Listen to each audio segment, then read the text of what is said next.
Neutrons had a fight, measuring their radii can be kinda. Oh, hello there. Hey guys. So, how big is a neutron's radius? We conjecture Although ahead. this is going to be weird, and it's going to be about a different. Title of the conference was something like Ground Truth or Turtles All the Way Down. And so it seems as though there's one Ruliad. I don't think it rules them all. And it might be just hyper turtles all the way down. Yes, it's on the back of an infinite number of hyperrulial turtles. Various people are commenting on the outrage of hacking the universe on a MacBook Air. Hey guys, what's going on? Memes here. So, what am I talking about? Well, previously, a little while back, we provided a geometric derivation of the electron radius. Classical, that is. Now, that's a good thing, because I was going to bring up another topic, but I was totally incorrect about the topic. That's totally fine. What's up? Oh, hey, Kale. Neutron, decay, cosmology. I just added the description just because it sounded good, and I've learned a lot from you. Thank you. All right. So how do we go about deriving the neutron radius? Long story short, we don't really know. We've got a really good guess. It's about, like, what is it? About 8 times 10 to the negative 16 meters. It's really freaking small. At one point I was conjecturing, like, wait, what's bigger, a proton and a neutron? And I was like, oh. And we looked and I'm like, wait, hold on, wait. Yeah, long story short, like, a proton is like about 10 to the, it's 8.4 times 10 to the negative 16. Apparently that went down from like, it got bigger from like 8.7 times 10 to the negative 16. Because look at, remember, a proton, it's got charge, it's influenced by electric field. Neutron is neutral. That makes it a heck of a lot more difficult to figure out. But, yeah, essentially it does end up being bigger. Because I was like, oh, well, if a neutron star, it's interesting because as you add mass, it gets actually smaller. I've heard through the cosmological grapevine. A proton, once you hit a black hole status, then it gets bigger again. I found that interesting. I was curious if apparently it doesn't seem to apply. And again, let's conjecture. This is based upon the work that Thad did in 44. So, in order to do this, we'll bring up a little equation here. What the heck is this thingy? This thingy right here is our prescription to essentially determine the constant of nature. Alright, so we got R sub n, so that's the radius of the neutron. We divide that by the radius of the electron. What do we need to set it equal to? Well, what's this? 4 pi. Well, that's a sphere. Divided by the gamma function. The gamma function strikes again, my friends. And what we multiply that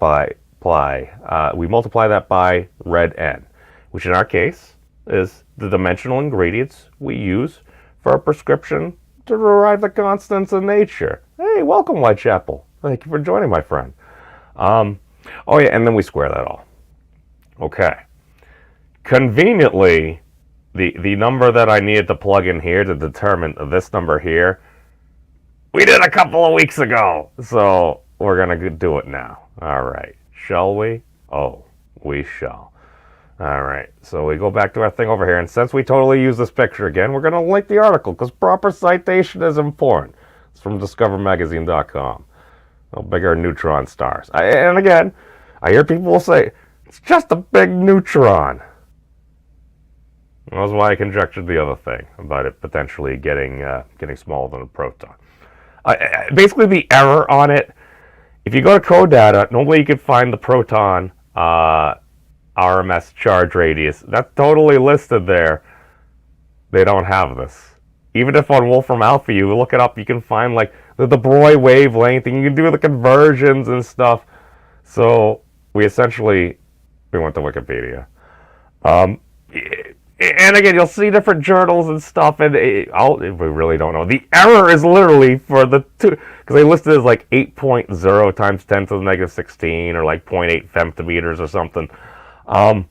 So you have that, but the uncertainty, because they have two significant digits, the uncertainty is 10. So it could go up or down by... Basically, we don't know. It could go up by 1 or down by 1, technically. But, okay. So we got our little article on the neutron right here. Okay. We've used some of those pictures before. Where were we? Back here. Okay. A free neutron has a mass of 938,565, 939.565.4, basically mega electron volts. 939.5 mega electron volts. That's how I do the calculation in Wolfram Alpha. So, or 1.674 times 10 to the negative 27 kilograms. That's really freaking small. The neutron has a mean square radius of about 0.8 times 10 to the negative 15 meters. Okay, so So basically, if you move that over by 1, it'd be times 10 to the negative 16. That's how we're doing it, just because, just as long as you have the digits accounted for. And is a spin 1/2 fermion. That's pretty neat. Okay, you go into Nature. There's an article from, I think it was 2021. Here we go. It's a correspondent of the universe, but you go down to it, they're trying to figure it out. And they're making different assumptions here. And at first you see, what was it? 0.00 negative 8, 0.008 femtometers, plus or minus that. You're like, that might make a pretty big difference there. And you go through, and they've got these beautiful plots. They're trying to measure the data. They're trying to figure it out. Long story short, we really don't seem to know. Okay. But, Kali, here's the thing. I had a recent conversation with that. I'll save that for another time. It's terrifying if it's true. I really hope it isn't true. But we go to our friend Wolfram Alpha because we need the classical electron radius. So we threw in this monstrosity here. We went into it before. So primary action is J1 squared times the boundary conditions, Planck length, times Planck mass over the mass of the electron. All right, times the terminal action. That's what it comes out to be, so we can fit within Wolfram Alpha. So we get this number here. What happens if we plug that number into the last little equation we had? Okay, we get this. All right. So remember, in order to get that number, we need to solve for the R of n. So we put x here for Wolfram Alpha. This is our variable. We have a whole bunch of digits because it's a geometric derivation, so we go as much as we want. All right.